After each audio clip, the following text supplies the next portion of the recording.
So we all know about the classic Nacht or untoten, the start of it all for zombies. But there's a question. How many versions of Nacht is there? It may seem like a simple answer, but I'm talking about every single instance of the map existing. So let's start at the beginning, which, funnily enough, is before Nacht or untoten was even made. In the World at War campaign, the layout that would eventually be turned into Nacht can be found in the mission Hard Landing.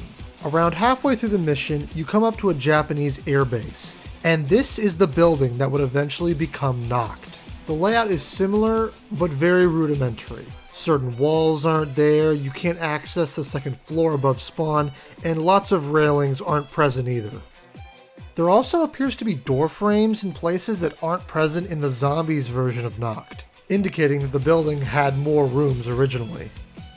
It is interesting how the Nazi zombies Nacht was used by taking a Japanese bunker from the campaign. It's as if the building traveled across the globe. Then of course, we have the zombies version. This one taking place at night, but still having a bright light in the form of the moon, which gives this version a real nice atmosphere.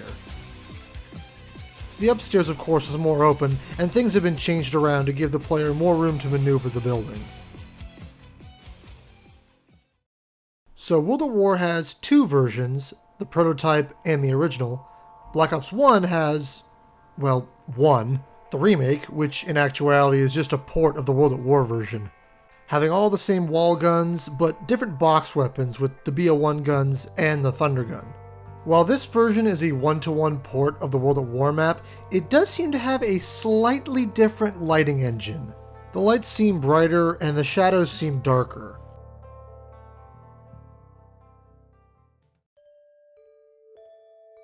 Black Ops 2 also has one version of Nacht. I'm sure any transit aficionados are familiar.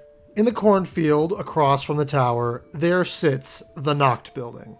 Well, at least the outline of it. Only the spawn is available to go into. You can't go in either the help room or upstairs. I really do like the aesthetic of Transit Nacht. It has a real unique atmosphere with the color scheme and the fog.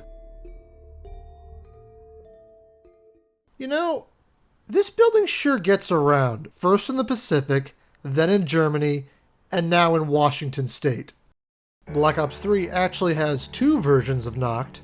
A majority of the map exists on Revelations as the hub area for the rest of the map.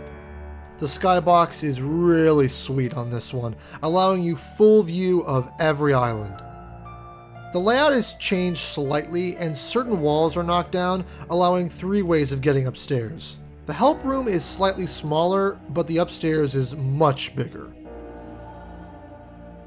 The second version in BO3 is the Chronicles version. This is a really high-res, updated graphical version of the original with the original layout. It is quite visually impressive and has a decent amount of color.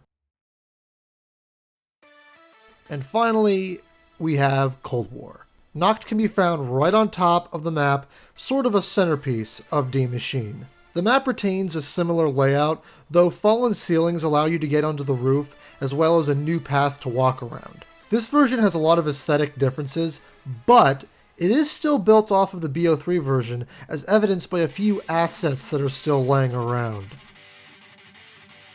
What? Aren't you forgetting something? Because Cold War has two versions of Nacht as well.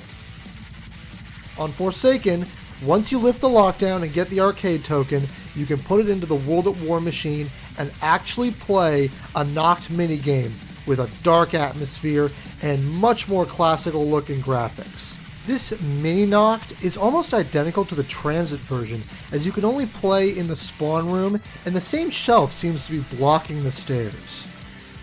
It really is funny that so many versions of this one building exist in Call of Duty. And here I thought Shinonuma had the most versions. I suspect that we may see Nacht again someday, in some way, shape, or form.